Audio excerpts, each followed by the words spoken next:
Our next speaker out, Larry from Fairfield.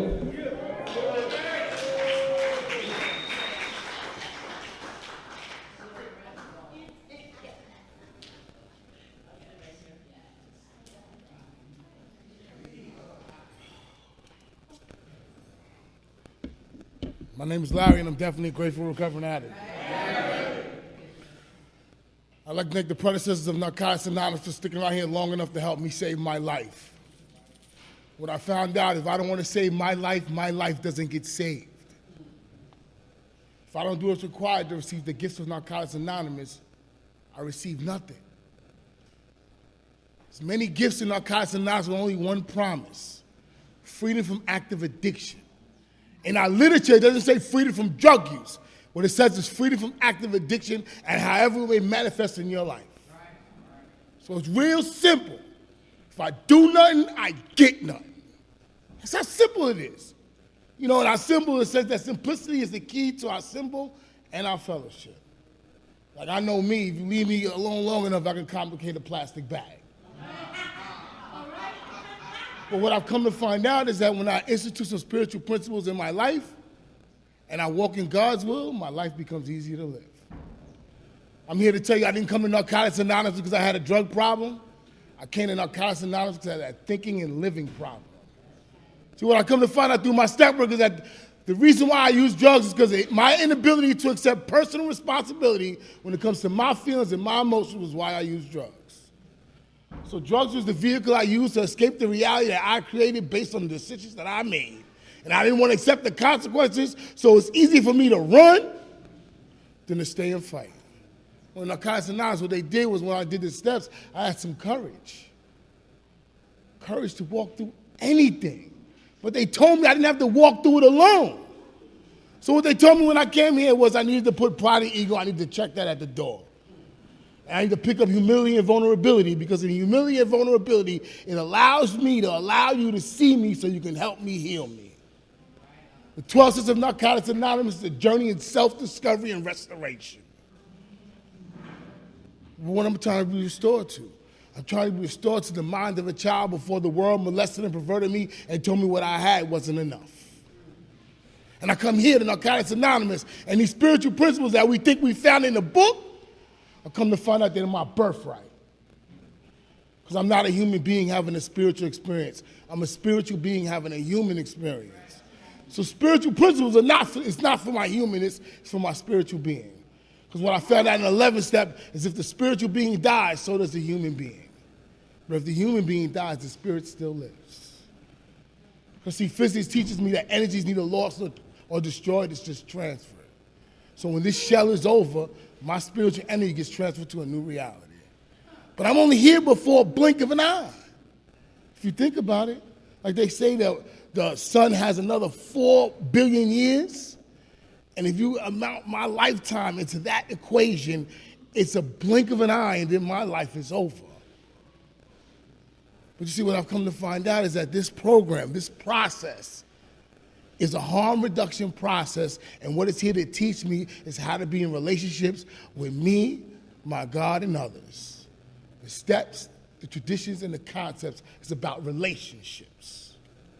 Because see, I was nurtured by individuals that didn't have the skills or the ability to live life on life terms. So what I call that a generational curse. Because they didn't have it. So I had to go through some trials and tribulations, and I had to get myself down to the point where I wanted to no longer live, because I'm not suicidal, I'm homicidal by assistance. So I will go out there and do some things to make somebody pull the trigger, because I'm not going to kill myself. Believe that. Believe that.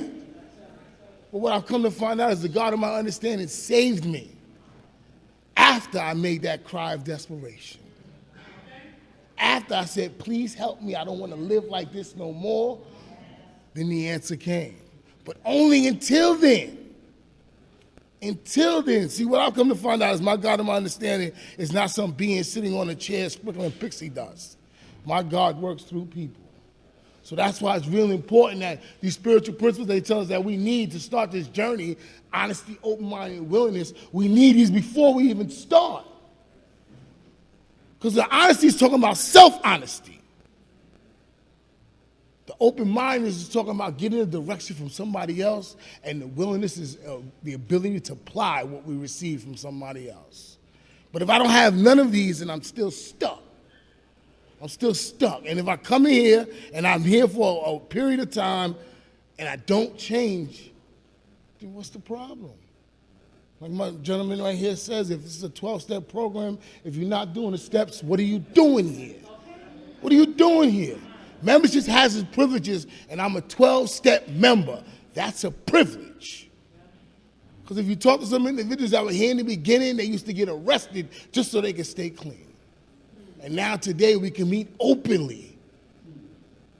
We don't have to hide in basements and in cars and in back of bars. We don't have to do that no more. We're open to receive the gift of Narcotics Anonymous. So it's real important that if you call yourself a member, service is the most important component of our fellowship. When I came here, they were fighting for positions. Now we can't even give them away. Can't even give them away. Because everybody has made their life so busy that they don't pay homage to what gave them the life that they have. Real simple. Real simple. Because without Narcotics Anonymous, I wouldn't be standing here in front of you. I'd probably be either in the grave or locked up for the rest of my life. I wouldn't be able to be fully self-supported through my own contributions. And individuals wouldn't be coming out to hear me speak. I would be alone, all by myself, without Narcotics Anonymous.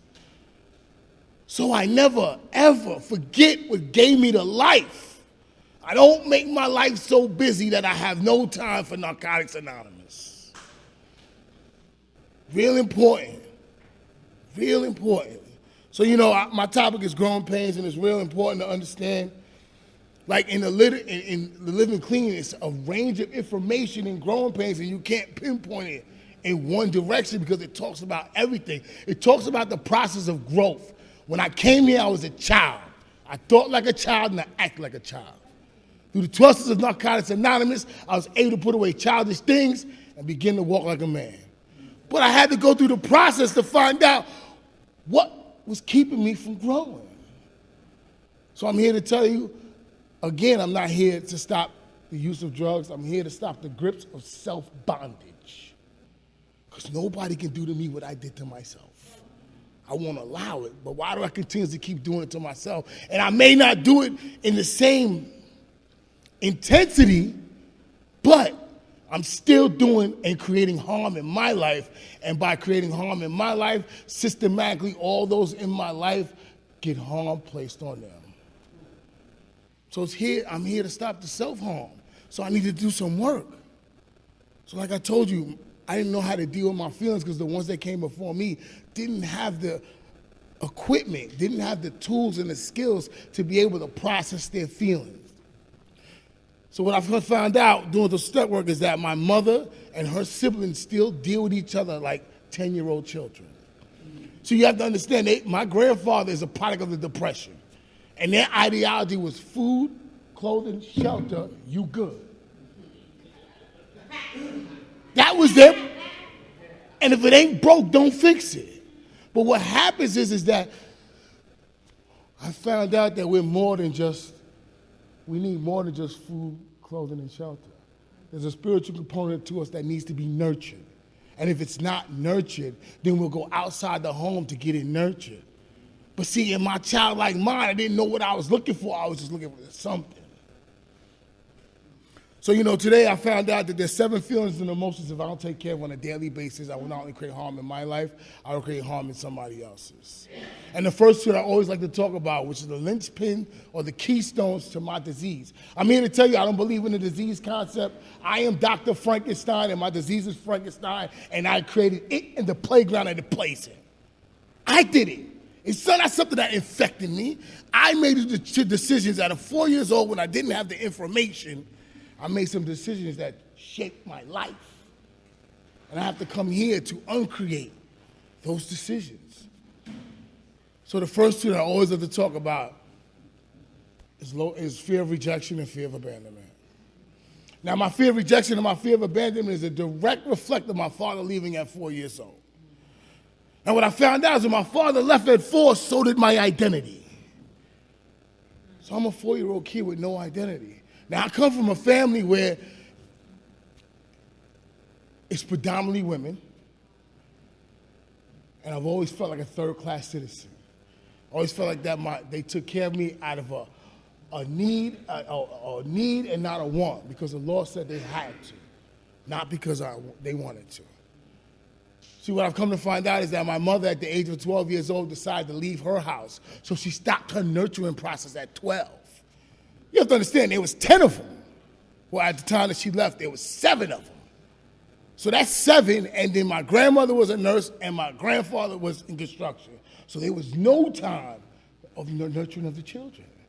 So at 12 years old, my mother decided to leave, and at 16, she had me, and at 17, she had my sister. So we're talking about a woman at 21 years old that has 2 children and still doesn't know who she is. So at the end of the day, what she told my father to do was leave because she wanted to party and bullshit, because she was legal. But not saying that she was doing all that all along, but at that time, in the early 70s, that's what they did. With the house parties, dominoes, this is what they did in the 70s, and I'm a product of the 70s. So it's real important, and I don't hold no ill feelings towards her. She did the best she could with what she had, and what she had wasn't enough for me. Because it worked for my sister, it didn't work for me. I needed more, and she didn't have it to give. So let's say fear of rejection is the mother, and fear of abandonment is the father, and they have children. And these children, what I call them a triple-headed hydra. And what that means is they exist in the same place and in the same space, whether I identify them or not. And the next 3 that I like to talk about: low self-esteem, low self-worth, no self-acceptance. Directly predicated off my fear of abandonment and my fear of rejection. And what I've come to find out is, for me, the 7 that I'm labeling for you, these are the 7 that if we mix and match them will create every other one. These are the primary 7 that I found out through my step work that I need to take care of on a daily basis, so I don't create harm. Harm reduction program. This program is teaching me how to live life on life terms. So the next one I'd like to talk about is fear of poverty. Now, when I say poverty, I don't mean money. When I'm talking about poverty, I'm talking about poverty as a mind state. Poverty saying that I need those $300 pair of jeans, those $200 pair of shoes. I need a big house on the hill. I need the car that I can't pay for. I need to keep up with the Joneses, but at the end of the day, I'm killing myself. I'm talking about the look good, but not the be good. See, what they told me was the most important relationship that I can have in my life is the one with myself. And if this one is dysfunctional, every other relationship is dysfunctional. As a direct result of me not knowing how to love me. So you could say you love me, but if I don't love me, I suck it up like a drug, and then I need to do things, and I need to get more attention so that you can fill that God-shaped hole that we talk about in our literature. But what they told me is when I have love for myself, and you tell me you love me, it enhances the love that I have for myself, and then now I can take it and then give it away. So it's real important for me to understand, like, I hate to say it, but I'm the most important person in my life. I am. I love Narcotics Anonymous, and to the fellowship, the newcomer is the most important person. In my life, I am. Because if I don't come first, if my recovery don't come first, the rest of it is meaningless. Real simple. Like, I love you, but just because I love me more don't mean I love you less. I just learned how to love me more. It took me a long time to learn how to love me in all my frailties. So it's really important that if you're still seeking approval of other individuals, if you're still doing things so you can get attaboy or a pat on the back, it's like a drug. So what I come to find out through my step work is there's 3 things that I've always searched for my whole entire life. I searched for love, acceptance, and validation. And then one day a predecessor pulled me to the side and said it's self-love. Said it's self-acceptance. Said it's self-validation. They said everything, my whole reality begins and ends with me. Then they told me, if you can't spot it, that means you ain't got it. So what I've come to find out is that when I'm in a negative space and I do some work around where I'm at in my negative space, that's all I see in everybody. That's all I see. So when I'm in self-will, all I see is self-will. But when I'm in love, all I see is love, and the rest of that don't matter. And the last one I'd like to talk about is self-image. Self-image says that I will be whoever you want me to be. I will play whatever part you want me to play. I will wear whatever mask you want me to wear, just as long as you accept me and give me an identity. This whole thing is about giving myself a purpose. So Narcotics Anonymous is allowing me to give me it's giving me a purpose. It's allowing me to find out what my calling is. And you know, some people have the gift to speak, some don't. And my calling is to bring the message of the light to the dark.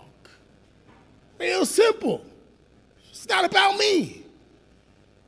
And what I've come to find out is how I remind myself that it's not about me. I continue to keep doing service. Because service is the antidote to my disease of addiction. My disease is selfish and self-centered and wants everything about it. And I make sure that I make somebody else more important than me, just to reinforce the fact that I'm not the most important person in the room. In my life I am, but when we get together, I'm not. And it's really important for me to understand that I'm not here for me, I'm here for you. I'm here to use my spiritual gifts, not for me, for you. And you're here to use them for me. And as soon as we forget that, our spiritual gifts start to tarnish.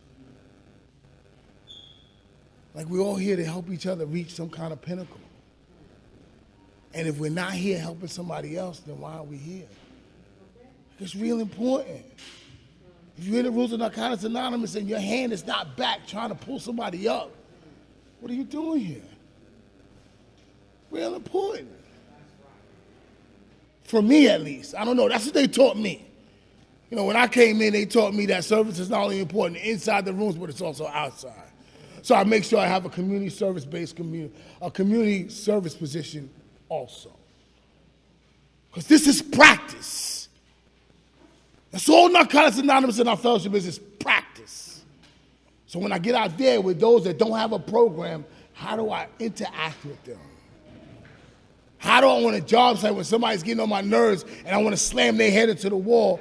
What spiritual principles do I use so that I get to some acceptance? Not tolerance, because tolerance, when I become tolerant, there's a negative connotation attached to tolerance. When I become acceptance is total freedom. So they taught me how to learn how to accept the individual for where they're at, not for where I want them to be. Because it's not my world. It's our world. So in here, we practice the use of the principles against each other. And where I come from, they teach. Like, I don't see a lot of that here. You know, I come from New York, like Wanda. I got my recovery in New York. And it's real important to understand, like, you go to a meeting, the dope man's on the corner, he may be in the room. So I'm here to save my life, not to save my shit. Because without my life, my shit means nothing. So they taught me. They sat me down. Newcomers, you sit in the front row, sit there. Shut up, we don't want to hear from you. I needed that. Because when I came here at 8 years old, my mother gave me the key to the house, and at 9, she said, "You the man." So from 9 years old, I was running wild. With no structure and no guidance. Because she said, "I'm the man of the house." So I needed somebody to grab me by my ear and sit me down. I needed someone to tell me, get the coffee before the meeting starts and then stay in your seat. Like, I needed that. See, what I've come to find out when I'm experiencing this white glove and teddy bear Narcotics Anonymous, where we love these individuals to death, and then when they OD, like, I wish I could have did more. Instead of tough love. Because we all cut from the same side of the rock. And we all need that tough love. And at some point, they told me, shit, to get off the pot. They said, this is about life or death, and you want to choose death, don't die here. Die out there, because in here we talk about life. They told me the most valuable asset we learned that we have is our time, please don't waste it. Like, I needed to hear all of that. Because it gave me the opportunity for the first time in my life to sit down and make a decision. Not for my mama, not for my sister, not for my grandfather. Make a decision for me. Because it's about me. It ain't about nobody else. It's about me and what do I want out of life. And you know, and they told me that's the selfishness of the program. What I've learned is that my recovery must come first. So everything is subjected to the scissor. Everything and everyone. I don't care who you are. There are no titles in my life. Recovery first. First and foremost. So if an individual doesn't know how to stay outside of my boundaries, I cut them off. And it's not because I hate you, it's because I come to find out that the disease of addiction is contagious. And if I stay around that spiritual energy long enough, I absorb it and start to act like it. So I must protect my recovery like a mama bear protects her cub. Because my recovery is fragile. Because I've come to find out that every decision that I make today creates my tomorrow. But if I'm looking in today with yesterday's eyes, then my tomorrows will reflect my yesterdays, and I lose the gift of today. So it's important to stay in today, because then I live in clean books. The spirituality is about having a relationship with reality. And if I have a relationship with reality, then I'm spiritual. I don't have to try. And if you don't believe me, just get a whole bunch of kids together, maybe from like 2 to 4, let them play and watch spiritual principles work, and they don't even have to try. But we are trying to learn how to institute these things that were given to us from birth. And we think that we have found these wonderful principles that, like I said, they're our birthright. I was born with these. And then the world said, they're not enough. You have to do like us. You have to act like us. We don't know what that is. And then if you look at the state of our society, just look at it. It's slowly deteriorating. Why? Because it's all about somebody else and what they want to do and not thinking about the next individual. So I'm so glad I'm in Narcotics Anonymous, because I don't have to think about me first. So see, for me, on a daily basis, I fight my disease. And my disease is not something outside of me, it's in me. The enemy I fight is in me. And the enemy is housed in my ego. My ego is the enemy that I fight. So there's a battle going on, and the battlefield is my mind. And there are two combatants. One is my spirit and one is my ego. The spirit knows the truth and will not fight. The ego doesn't know and will always fight. So who wins? The one that wins is the one I feed, and how I feed is not by what I say, it's by what I do. It's not a myth, it's not a fable. Actions speak louder than words. I come to find out when I speak to who I am, that's who I want to be. But they told me, stick around long enough, you'll show us who you are. Real simple. So I try to speak less and do more. So my actions tell you who I am, not my words. You know, that walk with a big stick? Real simple. Like, I don't try to complicate this. You know, when I first came here, they told me that I needed to do a 90 and 90. It was real important. So my sponsor said, don't pick up no literature, don't read no literature. I don't want you to touch no literature for 90 days. And I'm like, if I don't touch the literature, how am I going to do a step 1, 2, and 3? I said, real simple. I can't, he can, so let him. And the first 30 or 40 days, that was a little hard to process. But as I was here long enough and I started to talk to some experienced members about what step 1, 2, and 3 means to them, it became easier. It became second nature. So that's the foundation of my recovery. I can't, he can, so let him. And when I let him, it may not be he that I'm talking to, it may be you that saves my life. But the spiritual principle of honesty, open-minded, and willingness allows me to allow you into my life. So I have no secrets. They told me my secrets keep me sick. So I'm willing on a daily basis to share my fourth step with everybody and anybody. Because everything in it is only a gift to help somebody else get out of their own way. To give them some identification and let them know that they not alone. But if I still carry some shame and guilt about what happened in my fourth step,